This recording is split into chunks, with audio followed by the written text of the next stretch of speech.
Hello दोस्तों, कैसे हो। स्वागत है आपका YouTube channel job with Aditya में। तो दोस्तों, आज हम चर्चा करने वाले हैं जीडीएस यानी ग्रामीण डाक सेवक की भर्ती के बारे में कि कैसे ये भर्ती होती है, सिलेक्शन प्रोसेस कैसे है, क्वालिफिकेशन क्या है और कितने परसेंटेज वाले, कितने परसेंट लाने वाले इसमें अप्लाई कर सकते हैं। बहुत अच्छी जॉब है, केंद्र सरकार की भर्ती है।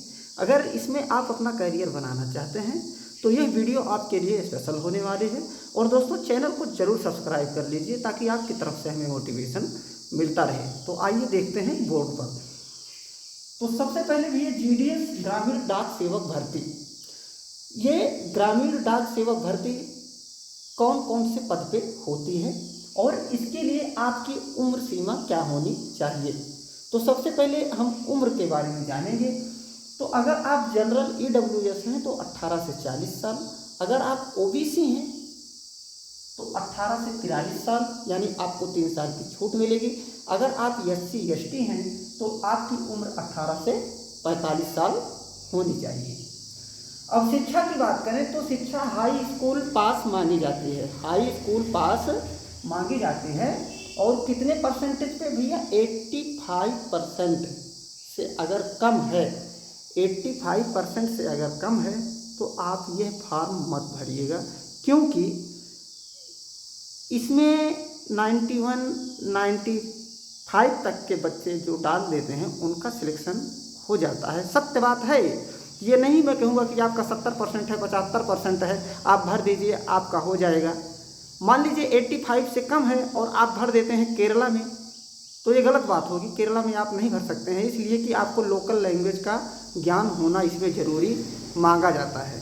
तो आइए देखते हैं। और हाई स्कूल में आपका साइंस और मैथ ये 2 सब्जेक्ट होने चाहिए। 2 सब्जेक्ट ये हो गया।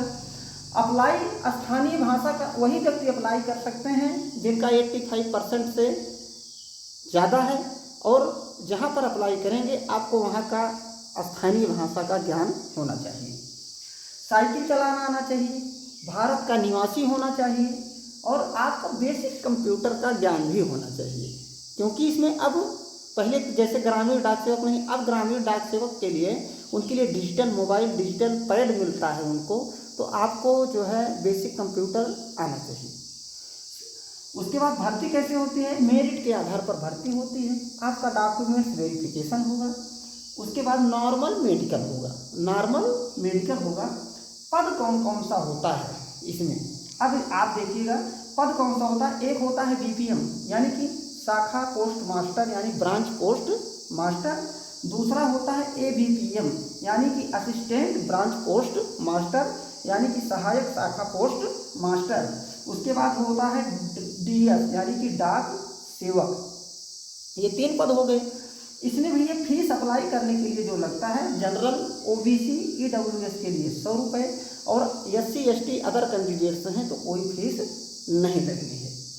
अब काम क्या करना पड़ता है ये मोस्ट इम्पॉर्टेंट है।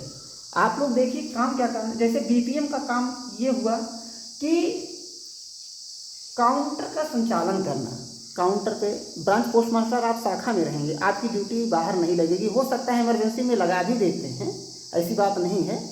तो काउंटर पर कार्य करना, डाक सामग्री जो आती है उसका प्रबंध करना, व्यवस्थित करना, व्यवस्थित ढंग से रखना, ये आपका काम होता है।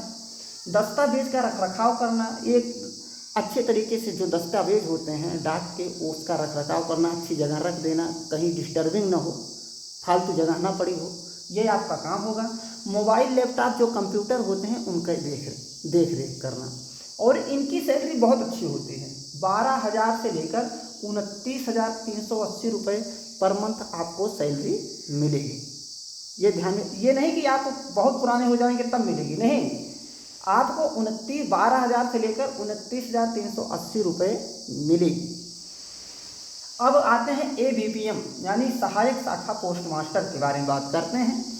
तो टिकट की बिक्री करना, कागजात का ध्यान रखना, डोर टू डोर भी आपको जा सकता है, लेकिन एबीपीएम जो कार्य करेंगे यानी सहायक शाखा पोस्ट मास्टर जो कार्य करेंगे, ये रिपोर्ट इनको करेंगे ब्रांच पोस्ट मास्टर को, यानी बीपीएम एबीपीएम बीपीएम को रिपोर्ट करेंगे और जो इनका कार्य होता है डोर टू डोर डिलीवरी करना, अगर डाक सेवक प्रेजेंट टाइम में नहीं है तो ABPM का कार्य जो होता है वह डोर टू डोर डिलीवरी भी करना पड़ सकता है।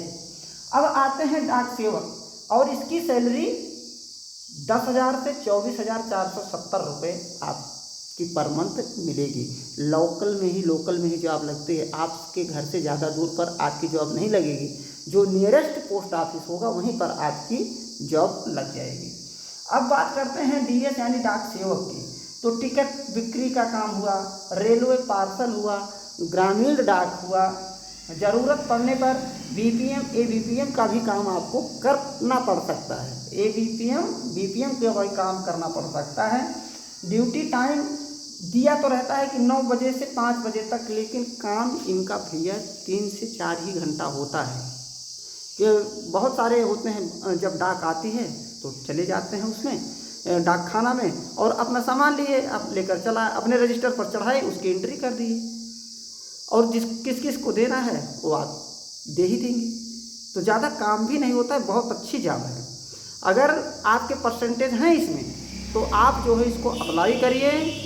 अप्लाई करने से अगर आपकी मेरिट में नाम आता है तो बड़ी अच्छी बात होगी कि आपको जो है डाक विभाग की जॉब मिल गई है। तो दोस्तों, अगर चैनल पर पहली बार है तो चैनल को सब्सक्राइब करें। धन्यवाद।